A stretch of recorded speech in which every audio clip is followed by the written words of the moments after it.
song, and then we'll get started, man. Oh, good.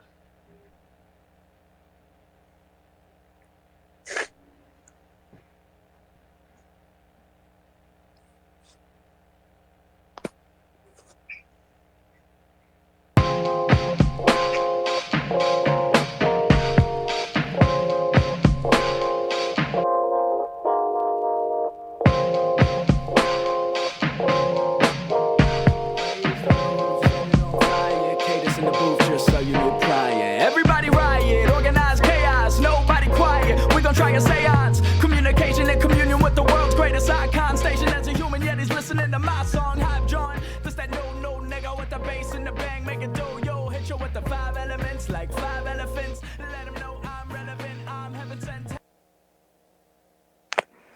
All right, and we are live here on the roundtable on HamiltonRadio.net, channel HR2. My guest just looked up like he fell asleep during the theme song, but he made it here.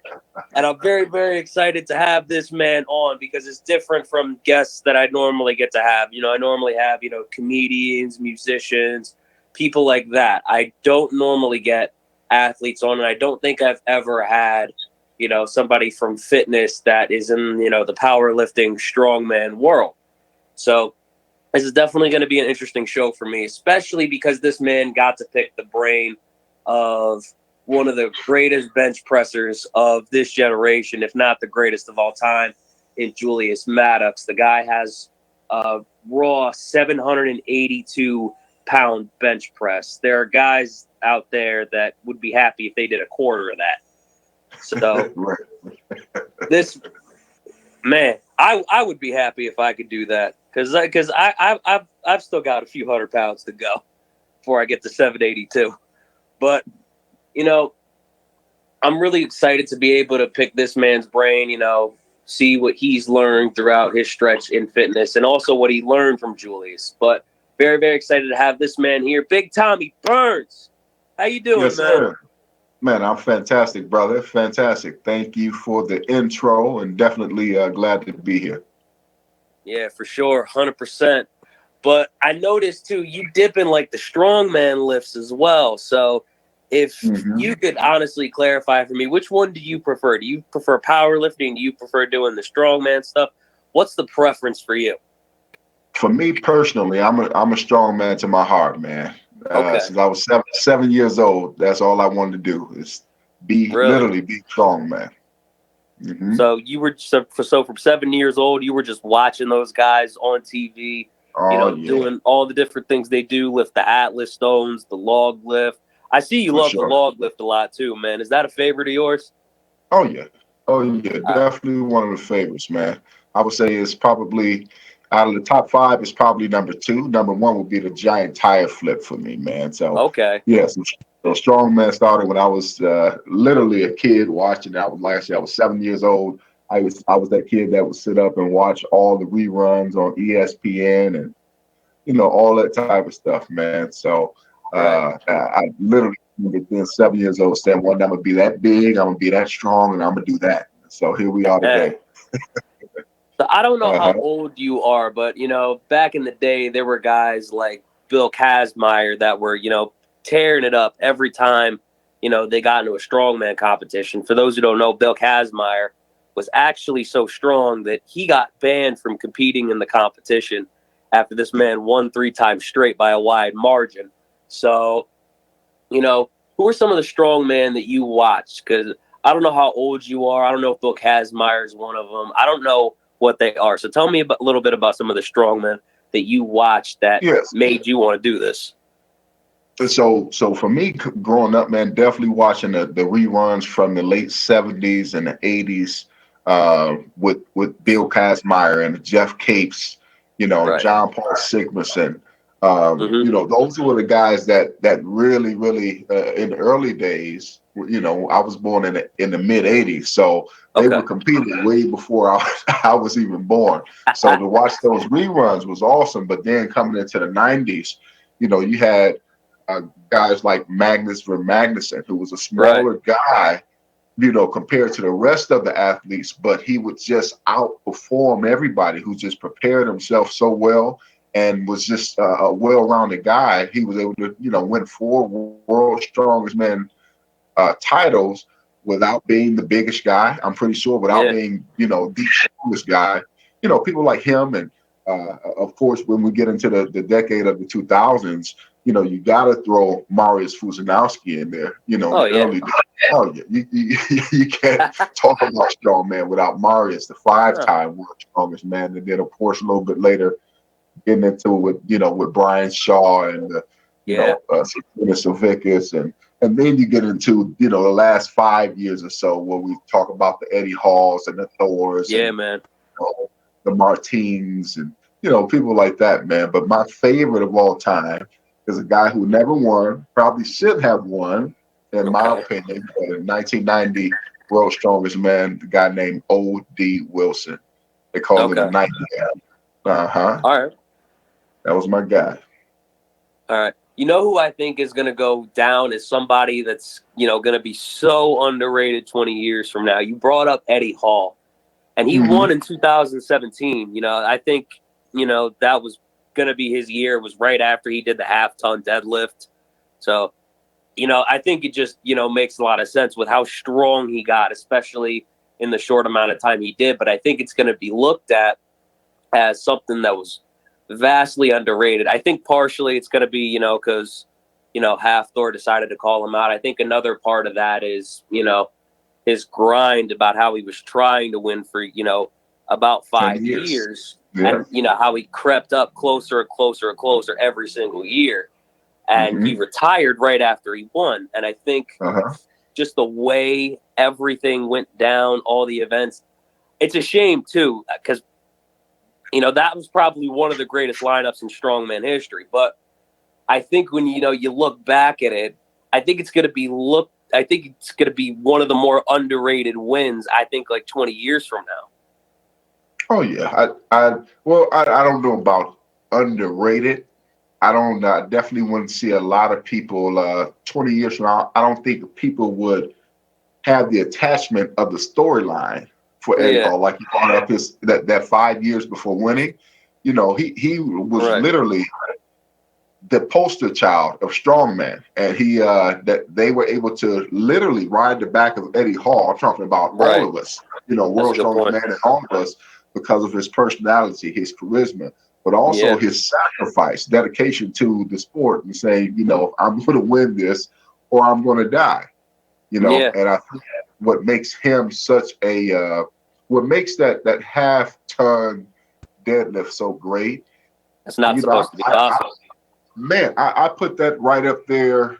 The same thing, we opened up talking about Julius Maddox, man. I put Julius Maddox going for the 800-pound deadlift on the same pedestal as that half-ton deadlift for Eddie Hall. And I put that half-ton deadlift on the same pedestal as Roger Bannister going for the 4-minute mile. Yeah. And breaking the like, these are things that stretch human potential. These are not just regular lifts or something that was more common. Once Eddie Hall did that, then all of a sudden we've seen deadlifts go up across the world in every strongman competition, where it wasn't nowhere near that for sure. That. No, because once everybody saw that, they saw that, like, holy shit, this is possible.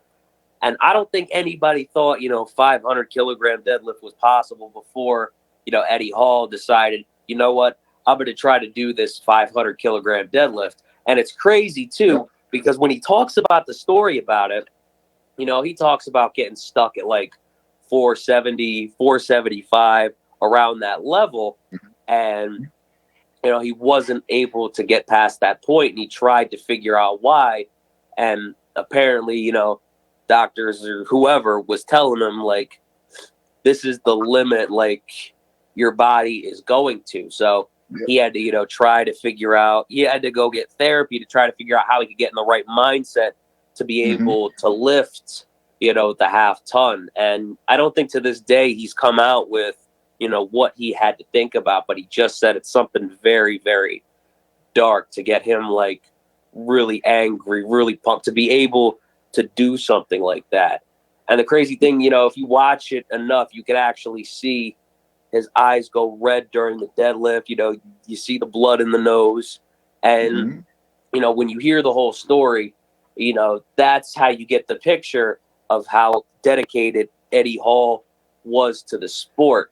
But I think, you know, the details of it for people that kind of just know on the surface, I think a little bit of that is going to be lost to time. And that's the shame that I think, you know, is, you know, resulted from it. You know what I mean? Right, right. But what's incredible though is the age that we live in now and technology and things Right. like what you're doing right now. I think that these things will move that story, has the potential, I should say, Okay. to move that story along as time goes on. Like, Right. it's just recently, with a lot of studies and looking back into kind of like the early days of strongman, and I'm talking about literally the late 70s and 80s, when I realized how big John Paul Sigmarsson was. So what Eddie Hall was to this age of strongman in the last decade, that was John Paul Sigmarsson, for the rest of the world in the 80s. And so he became, because of his personality, his celebrity, of course, in his own home country, but he became such a big deal that it moved strongman, ahead. And I think it's important that a lot of us, people like myself, who don't just compete in strongman, but are actually students of the sport, love the sport, and also host competitions. It's up to people like myself and people that are in my circle to make sure that those details stay intact because they're important, Right. man. They're important. And when you talk about Eddie Hall, man, he's easily one of my favorite strongman athletes of the last 20 years, easily, because of that level of sacrifice, man, that Yeah. level of, willing to get it done no matter what. And he he retired right afterwards, like he said he was going to do. And that was it, man. That was it. He literally had to he couldn't get any bigger. He couldn't get any stronger. And if he would have kept competing at, a would've lighter died. weight, if he would have kept competing at that level, he absolutely would have died. He probably wouldn't have been as competitive, man. He was, they say he's 6'3". I've never met him in person, but they say he's 6'3". I got a feeling that he might be 6'1" in real life. I believe it. I believe they probably put that up just a little bit. Yeah. And he was 440 pounds at 6'1" when he won the World's Strongest Man in 2017. You can't fit anything anywhere else after that. Yeah. Like you look at the man, you're like, where do you fit anything if you're gonna try to get stronger after that? Right. And for that guy, he didn't grow up as a big kid. Like I grew up, I was a big kid. He when he first started strongman, he may have been, just over 200 pounds. He was a middleweight for sure. Like a middleweight, like around 230 or under. And to grow in 10 years from 230 to 440 pounds. Yeah. He was supposed to be a swimmer. Right. Which I think helped him a lot. Right. I think helped him a lot. That's a hell of a change, man. Yeah. Oh man, that's crazy. But I gotta know, since we're talking about that, who are you taking in this fight in September? Eddie Hall or Hafthor? Oh man, I'm going with Hall. Thank you. I'm going with Hall, man. I hate it when I go to the gym and I get into this conversation with people because I know a lot of people that are taking Hafthor. I'm like, no, it's not happening. Like I just don't think they're going about it in the same way. When you see, because I've tried to follow like the training that they do for it, and when you see Eddie Hall doing it, you see him going all in every time he puts something up. When you see Hafthor doing it, I just feel like he's going through the motions. You know what I mean? Because he got that strongman win the next year, and for Eddie, this is just something that he can't put to bed because he took the glory away from him almost. Because this is a guy that was on Game of Thrones, and and I feel like Hafthor. I feel like looking at what I've seen, he mentally has kind of put it to bed on his own, even though he's accepted the fight, and that's the feeling that I get from watching these two train and try to go about having this fight. And Eddie is still brewing from Thor saying that he, that the refs gave him the World's Strongest Man title in 2017, which is ridiculous because he literally outperformed everybody in that list of events. One of the rules is that you can't double dip, and this I actually watched recently because I figured we were going to talk about this. But one of the rules, during the Viking press is that you can't double dip, which means no bending at the knees. If you watch the video, you see how stable Eddie's hips are along with his knees. When you watch Thor lift, you see that he's not very, very stable. And I feel like he might have had a disadvantage at that event anyway, because I feel like when you're taller, you got more distance to travel.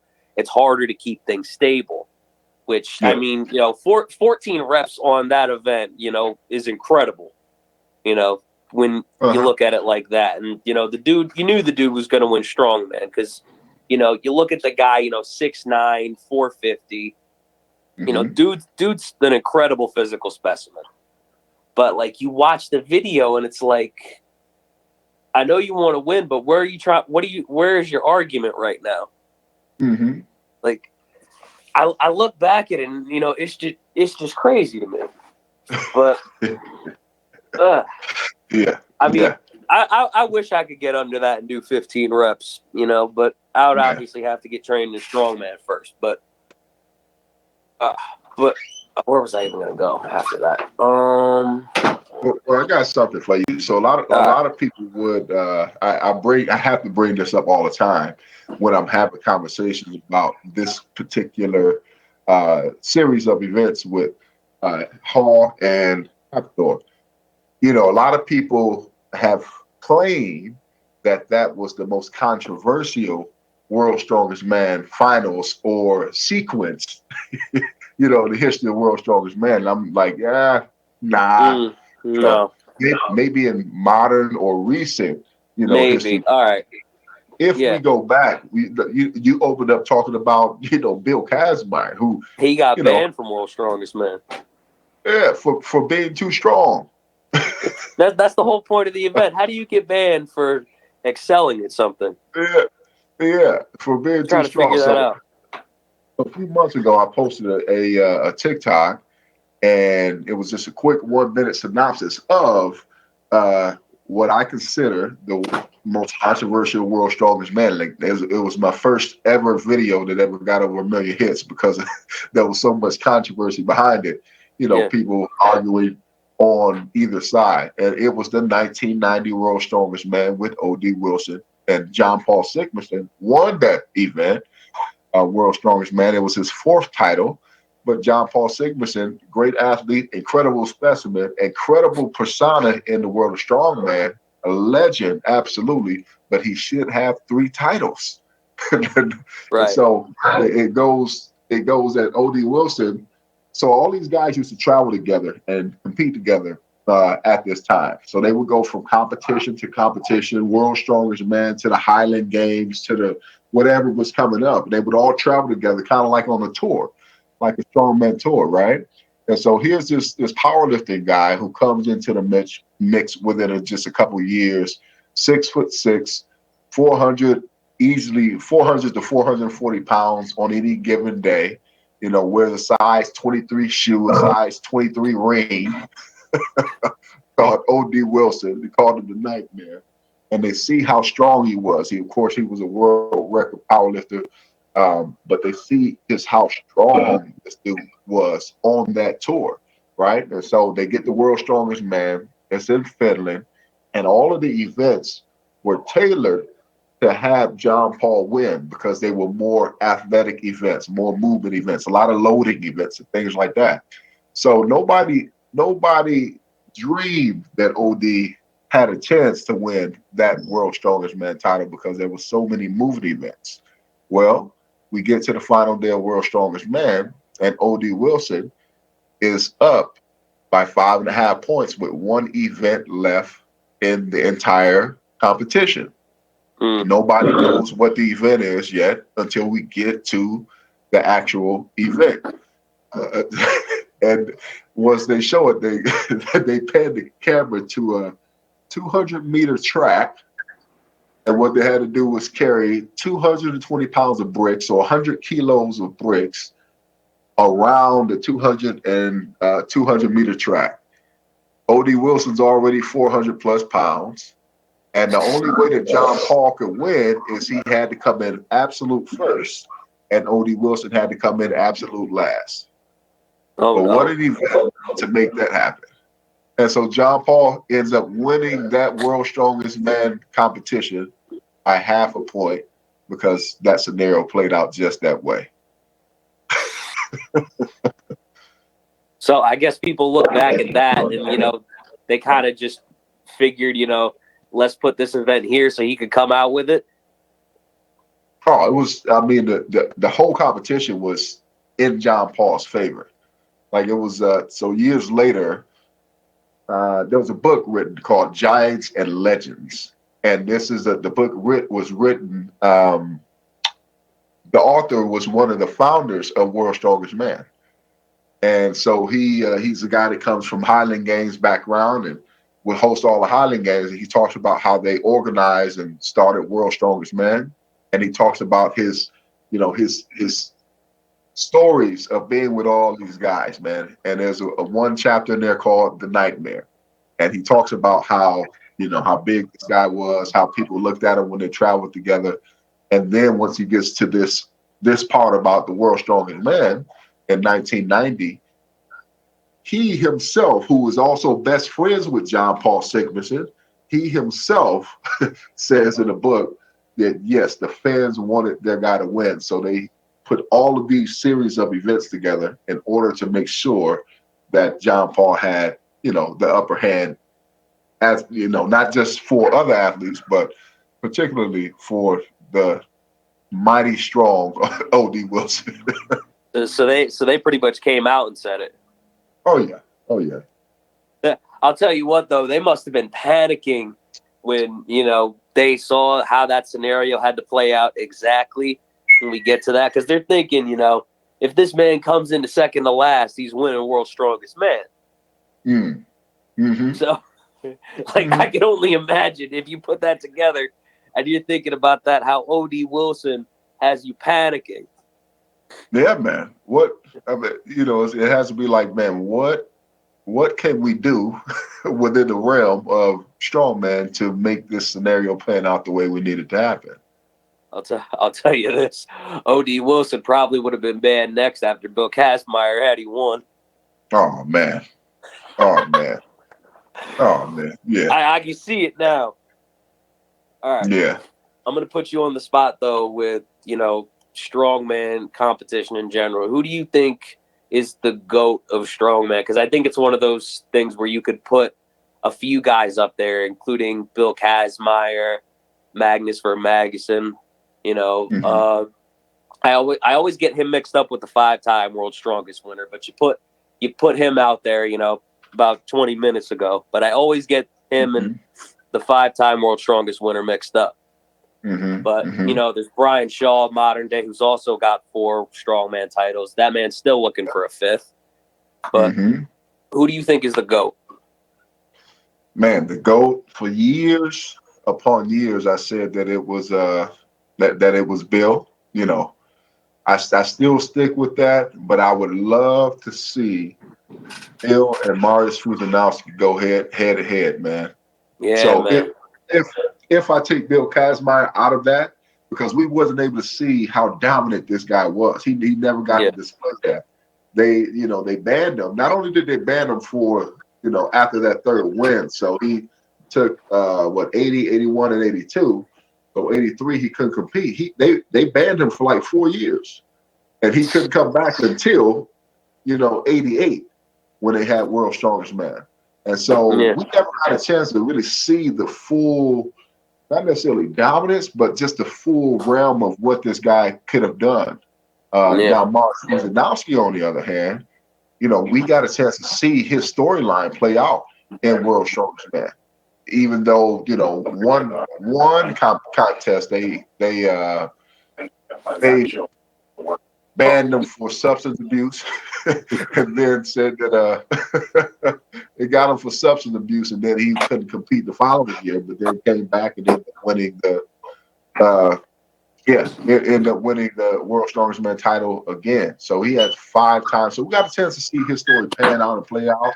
But he was another person that was just so dominant that, you know, he would win. Even till this day, he has the largest point margins of wins against any competitors. And he wasn't competing against some Rudies. No. He was competing against people like Brian Shaw, like Sergio Savickas, people that, that we know very well in this day and time, So yeah, it was I would still have to say, just because my heart is there, I have to say Bill Kazmaier's a GOAT. Yeah, no, for sure. I think the fact that we couldn't see his story play out kind of adds to the legend of him. But all right, so you were talking about stories panning out right there. You think Brian Shaw is going to win one more World's Strongest Man title before he hangs it up? Because I feel like he's chasing just one more, and then he's going to decide to. But what do you think on that? Yeah, I think you're absolutely right. He's definitely chasing that 5th title and has been doing it for a while. But it's possible.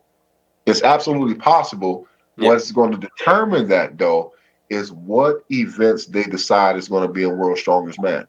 Yeah. Right? So Novikov won last year World's Strongest Man, and a lot of people said, oh, that's because there was a lot of moving events. But Novikov is strong as hell. You can't take that away from the guy. He's under 300 pounds and just ridiculously strong, and has gotten stronger every time. And he's young, right? But they had the first Shaw Classic last year, which was a set of kind of different events. You would compare that to kind of like World's Strongest Man being movement stuff, to the Arnold Classic being more static strength.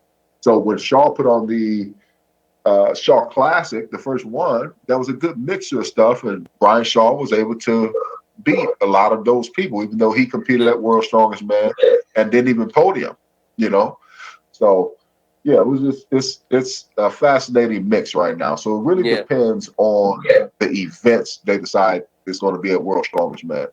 I feel like they're going with a little bit more of the movement events recently, and that's why past couple years, we've seen these lighter guys, these guys that don't have as much size on them, like Martins Licious, Alexei Novikov this year, like you said, which let me just say that man's 18-inch deadlift was just ridiculous. Like they're especially because you said he's under 300 pounds, with the 18-inch start to a deadlift, you're lifting like 540. Yeah, that's insane. Yeah, he's somebody beast. He is somebody I have not seen on the scene in strongman in a very long time. Yeah, and he has a chip on his shoulder too.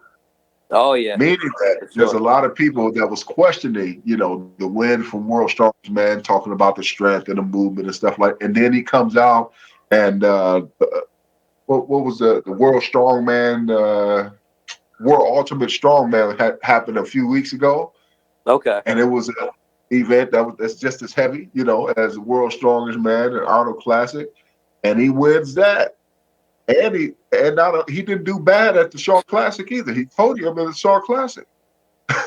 So he's somebody that not only is he strong, not only is he athletic, but he has the mentality of I got something to prove. And we haven't had a I'll have to go back and double check it, but right off the top of my head, it's been a while since we had somebody go back to back, wins in World's Strongest Man. So this is going to be super fascinating and big if we can put it off. You got me trying to think of who that last person was, because it has been a while. It would have to be between Shaw or Zydrunas. Those are only two. One of those? Okay. Uh-huh. Yeah, because I know there was somebody before Kazmaier, because I was back 40 years ago now, so it had. Yeah. But yeah, you're probably right. It was either Shaw or Savickas, one or the other. But you talked about in the beginning of the show being interested, in strongman since you were 7 years old. Obviously you weren't doing a lot of strongman stuff back then. So how did you get into strongman to start off in the first place? Tell me a little bit about that. Yeah, man. So I told you a story about being that 7-year-old kid, and it was actually watching O.D. Wilson. I bring him up a lot because it literally, that's the reason I got into strongman. I saw somebody that looked like me, another brother, who was actually doing something in strongman. He finishes his first event at this competition. He looks into the camera after they ask him, how was that event? He was talking about how tough it was, and he looks into the camera and he says, I just want to say for all the kids out there watching, you want to grow up and be a strong man. It's good stuff. And so Big Tommy Burns at 7 years old is watching that at 156 pounds at 7 years old, right? So I'm super huge myself, right? I'm too young to play with the big kids and, with the older kids and too big to play with the younger kids. And I'm watching this and I'm watching stuff like wrestling and, I'm like, that's what I'm going to do. So 42 years later, here I am about to turn, I just turned 29. And it was right before my 30th birthday. And strongman, I experienced life and played football and, played collegiate football, a little bit of arena football as well. And but strongman has never left me. I only played football so that I could work out. Yeah, that'll get you involved with that.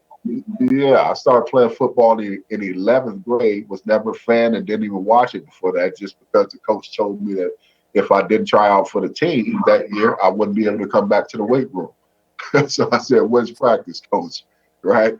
And so that opened doors for me to travel the country and, play football and have opportunities. But, man, lifting weights and being strong and wanting to do and pursue strongman never left me.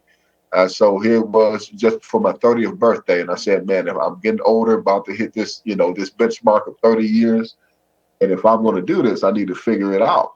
Right? And so it was almost like, a miracle happened at that point, because literally as I'm looking up stuff, I start Googling how to do strongman. And I'm thinking, the only way for me to compete strongman is to go compete at the world's strongest man level. So I start looking up stuff of how to get to world's strongest man. But just so happened, there was a social media, post from somebody at that time. I was living in the East Coast in the D.C., Maryland area, that there was Maryland's strongest man coming up, a local competition. I had no idea that there was local competitions, right? And so I went out to watch that. It was only like 3 weeks from the time I seen the post.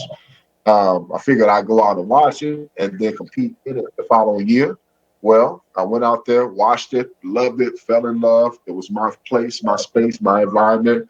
And somebody there was promoting a competition that they were putting on about 4 months later. And so I competed in that one in 2014. So that ended up being my first competition in Vienna, Virginia, over at the Edge 2.0. My man Barry Vines out there. So super shout out to Barry Vines for opening the door. And so now that same year, I relocated to the San Francisco Bay Area. And since 2017, not only have I been competing every year, but I've also been hosting competitions every single year as well. Okay, so this was actually more recent than I thought it was. I didn't even know about anything, about you playing for the Arena Football League or any of that. So, I mean, what made you want to keep, playing football, though? Because you said you weren't like a fan of it, but, you ended up going into it in college. You did, again, the Arena Football League. Was that just, a way for you to keep working out? Like, this is, helping me to keep that up. So let's keep doing it. Yeah, man. When you grow up like I did from a place I did, I'm from Flint, Michigan, man. So when you grow up from the streets and in the hood and all that type of stuff, right, the goal is to get a meal ticket, right? To find this meal ticket, right? And so since I had played football, wasn't a huge fan of it, didn't watch it, but since I had some size, I figured that it was a gift, and it did open some doors for me to start traveling, because I'd never been outside of the city before I started, pursuing college. And I never thought about college before I started playing football. So it really expanded my mind, was a kind of like a vehicle to get me from one place to the next, sort of like a jump on another vehicle to get me to the next place. And, ultimately to where, as a kid, I would imagine that I would end up, and that's in the world of strongman. All right, gotcha. It kind of, went from one thing to another, and then it led to this. I got it. But, I do want to know how you got into, doing the interview with Julius Maddox, because, I'm sure you learned a lot from that. And, I did want to learn about you, but I do want to, talk about that just a little bit. How'd that even happen? Oh man, Julius is good people, man.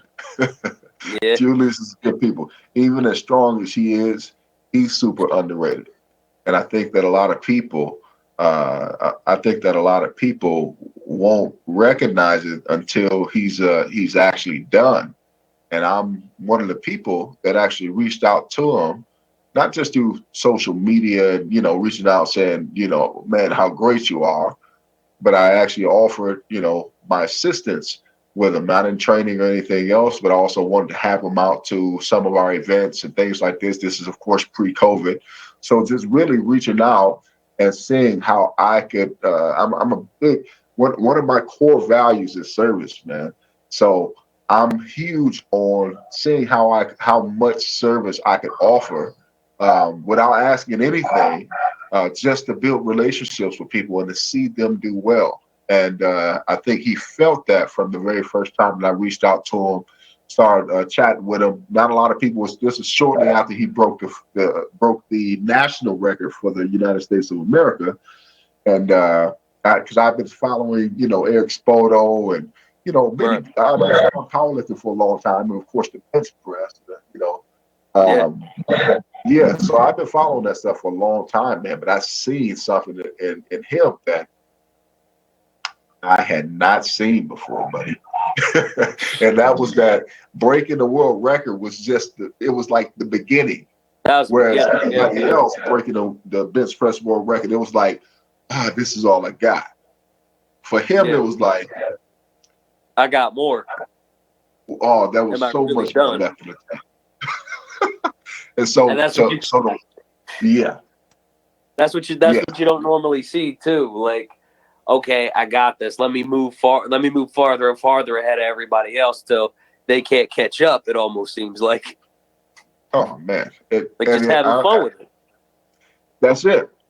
And for Jew, it's not even it's not even about him competing with anybody.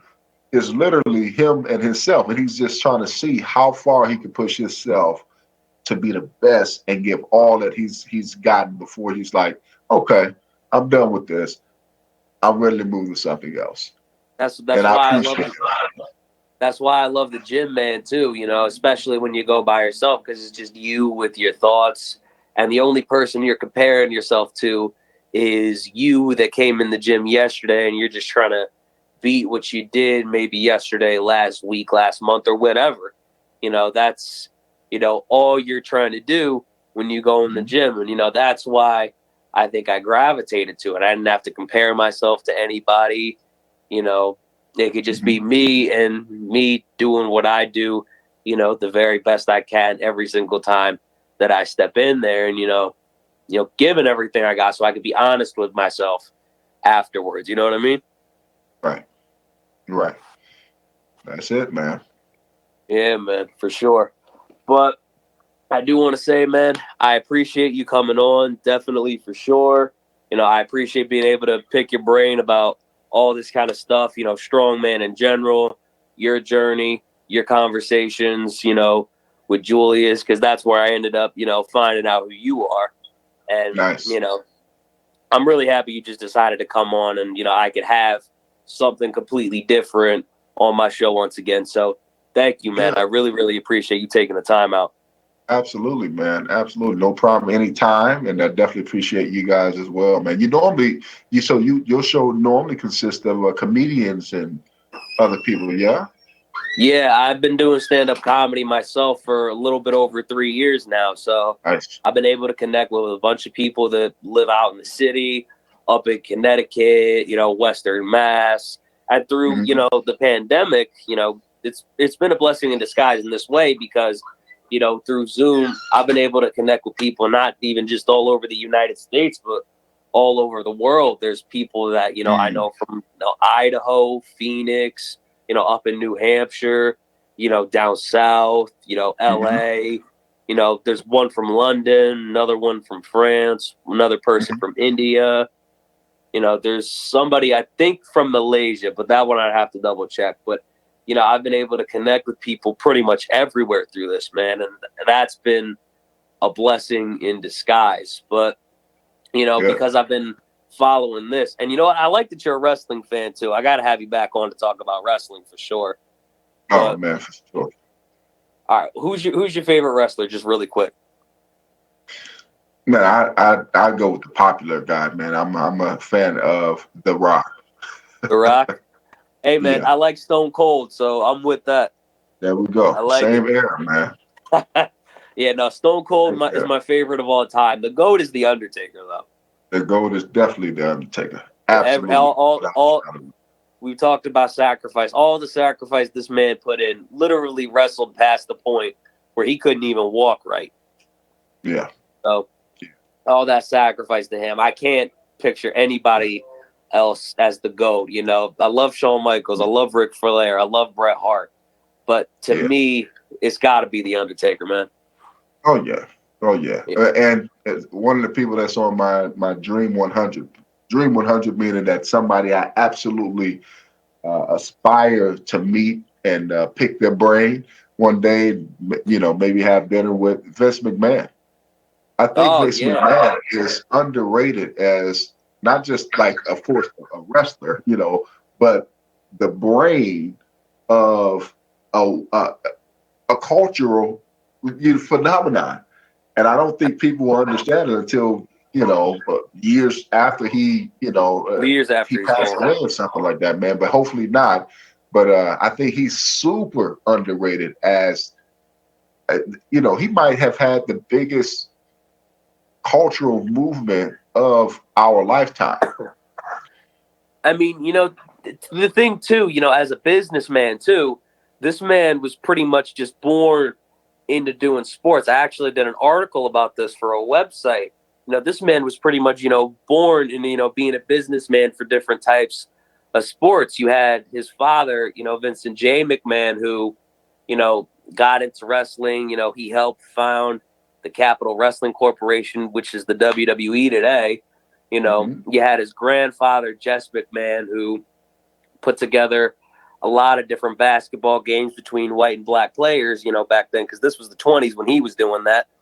Mm-hmm. So, you had all these different guys, just putting different things together, being able to make something out of themselves. And, it's just a, line of self-starters, really, something that me and you were trying to aspire to be, you with strongman, me with radio and comedy. I love the gym, but, that's more of a hobby for me, something I love to follow, something I love to do. And I like the fact that, I could just compete with myself when I go to the gym. And, that's something I would never want to lose. I have thought about getting into a powerlifting meet to try it, but I don't know if I would continue to do it afterward. Because, again, I love competing with myself. So at most, probably a couple. But, I would love to pick his brain too, because here's the thing. I would have always loved to pick The Undertaker's brain before he did all those different interviews. He did all these interviews where everybody finally got to pick his brain.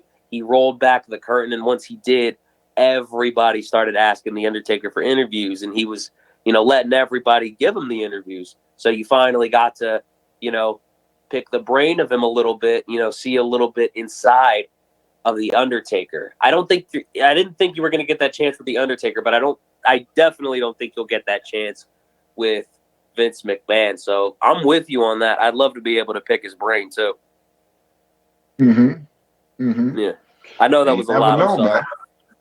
Yeah, I was about to say, you never know. A lot of people would probably never think that Julius would do an interview, with this strong man, so you never know. The universal principle, right, is that we're only a certain amount of degrees from each other. I'm pretty sure that I know somebody, or somebody's probably listening to this or watching this right now, who knows somebody who knows somebody who knows Vince McMahon, and we never know how the universe can conspire to, put those things into play. But it's just our job to put it out there and to follow that vein that's out there. So, yeah, man. Worst thing somebody could say is no, too. That's the thing. That's it, brother. That's and the then worst you thing keep going back again. Let them tell you go again and again. You gonna keep saying no? Oh, we'll see. Careful. Yeah, man. But I got to enjoy wrestling for a second, man. But again, I want to thank you for being on. I really, really appreciate it. Definitely want to have you back again for sure. Absolutely, man. Anytime, brother. Thank you so much, and appreciate you as well. All right, and when this pandemic is over, I definitely got to meet up and hopefully try a strongman competition after a little bit of training in the sport.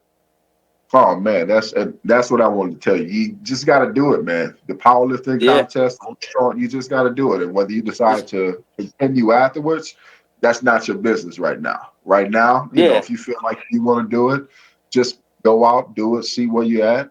Train for it hard, stay healthy. Right. Try it out and just see where you're at. And keep that mindset that you're competing with yourself. Yeah. But thank you again. Appreciate you, brother. All good, brother. Thank you. All right.